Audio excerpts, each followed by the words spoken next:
अस्सलाम वालेकुम। हाँ जी, फर्स्ट आज हम लोगों का टॉपिक है लाइसोसोम्स का। लाइसोसोम्स हैं, ये भी साइटोप्लाज्मिक ऑर्गेनेलीज ही हैं और साइटोप्लाज्म के अंदर छोटी ऑर्गेनेल और ये दूसरे ऑर्गेनेलीज से बड़े डिफरेंट होते हैं। इनको सबसे पहले टाइम जो है वो फर्स्ट टाइम डिस्कवर किया था डीडीओ ने इन 1949 में। और जब हम लोग लाइसोसोम्स को वैसे डिफाइन करते हैं दो सेंटेंसेस में, तो लाइसो का मतलब होता है स्प्लिटिंग, जिसमें छोटे छोटे टुकड़ों में टोना, और सोमा का मतलब होता है बॉडी। ऐसे बॉडी के पार्टिकल जो बॉडी के अंदर एंटर हो जाते हैं ना, वो स्प्लिट होना शुरू हो जाते हैं, और वो स्प्लिट कौन करवाता है? ये लाइसोसोम्स करवाते हैं। लाइसोसोम्स के अंदर जो है वो हाइड्रोलिटिक एंजाइम्स या दूसरे स्ट्रक्चर्स प्रेजेंट होते हैं, जिसकी वजह से इनकी स्प्लिटिंग जो है वो रूनुमा होती है। अब हम लोगों ने देखना है कि ये फंक्शन कैसे करता है। ये स्पेशली जो है ये उन यूकैरियोटिक सेल्स के अंदर बहुत ज़्यादा एबंडेंट होता है जहाँ पर फेगोसिटिक एक्टिविटी होनी होती है। हमने पीछे पढ़ा था जब हम लोग सेल मेम्ब्रेन के बारे में बात कर रहे थे, तो उसमें फेगोसाइटोसिस का अमल भी देखा था। फेगोसाइटोसिस किसी भी फॉरेन पार्टिकल को जो है वो एनगल्फ करता है।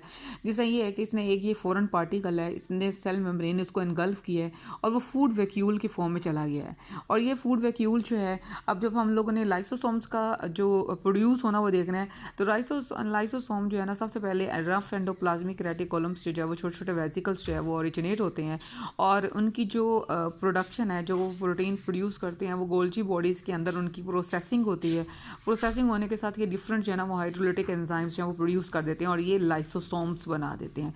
एक्चुअली लाइसोसोम्स के अंदर बहुत सारे डिफरेंट जो है वो एंजाइम्स हैं, एसिड फॉस्फेटेसिस प्रेजेंट होते हैं और हाइड्रोलिटिक एंजाइम्स प्रेजेंट होते हैं, जो प्रोड्यूस यही रफ एंडोप्लाज्मिक रेटिकुलम कर रहा होता है। और जब यही लाइसोसोम्स इस फूड वैक्यूल्स के साथ मिलता है, तो ये इनकी फर्दर डाइजेशन करानी शुरू कर देता है। डाइजेशन में क्या होता है कि बड़े बड़े पार्टिकल्स जो है वो छोटे छोटे पार्टिकल्स में कन्वर्ट हो जाते हैं, और जो बॉडी को रिक्वायर्ड होते हैं वो ले लेते हैं, और बाकी जो है वो कहीं के साइटोपाइट जो एक स्ट्रक्चर है दूसरे सेल के जहाँ से इस फूड वैक्यूल ने एंटर होना है उसके बिल्कुल मुखालिफ सामने वो वाला मटेरियल जो बॉडी से बाहर रिलीज़ कर देता है। वो कहते हैं कि बाज़ औक़ात इस लाइसोसोम्स एंजाइम्स की डेफिशिएंसी की वजह से बॉडी में बहुत सारे डिफरेंट प्रॉब्लम्स जो हैं वो क्रिएट हो जाते हैं, और वो डिफरेंट डिजीज़ प्रोड्यूस कर देते हैं, जिन्हें हम स्टोरेज डिजीज़ कहते हैं।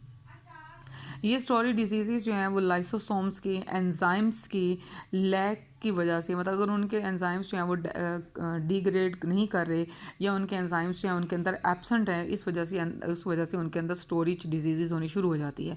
लाइसोसोम जो है बहुत सारे कहीं के फॉरेन पार्टिकल्स को भी इनगल्फ करता है, उसके साथ साथ जो सेल के जो डिग्रेडेड जो सेल के कहीं के वॉर्न आउट सेल्स होते हैं, जैसे सेल के अंदर माइटोकॉन्ड्रिया प्रेजेंट है और वो वॉर्न आउट हो गया, तो ये लाइसोसोम्स जो है उसको एनगल्फ कर लेगा, उसको वहाँ उस सेल से जो है वो रिमूव करा देगा, क्योंकि इनके अंदर जो एंजाइम प्रेजेंट, जिसे हम लोग एसिड फॉस्फेटेस कह रहे हैं, और उसके साथ साथ इनके अंदर जो हाइड्रोलिटिक एंजाइम्स हैं, इनकी एक्टिविटी ही यही है कि इन्होंने उन पार्टिकल्स को एनगल्फ करके उनकी डाइजेशन करानी है।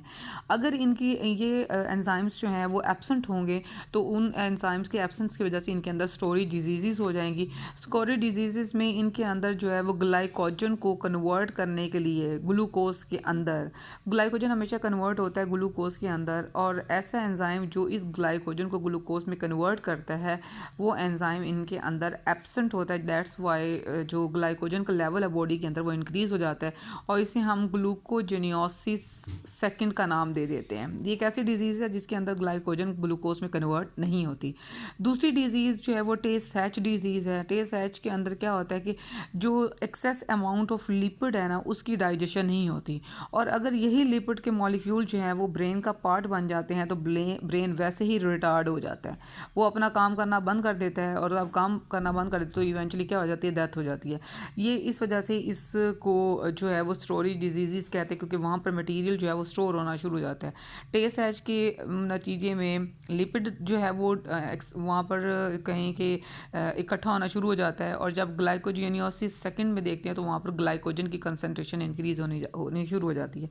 और जब ये दोनों मॉलिक्यूल ये दोनों कहीं के कंपाउंड जो हैं वो उनका लेवल जो है नॉर्मल से इंक्रीज़ कर जाता है, तो वहाँ पर प्रॉब्लम क्रिएट होनी शुरू हो जाती है, और वो जगह जो है या वो प्रोसेस जो है वो नॉर्मल फंक्शन जो है वो रोल नहीं कर रहा होता। इस वजह से वहाँ पर बीमारियाँ या फिर दूसरी वजह के उस बंदे के लिए कहीं के ज़िंदा रहना बड़ा इम्पॉसिबल हो जाता है।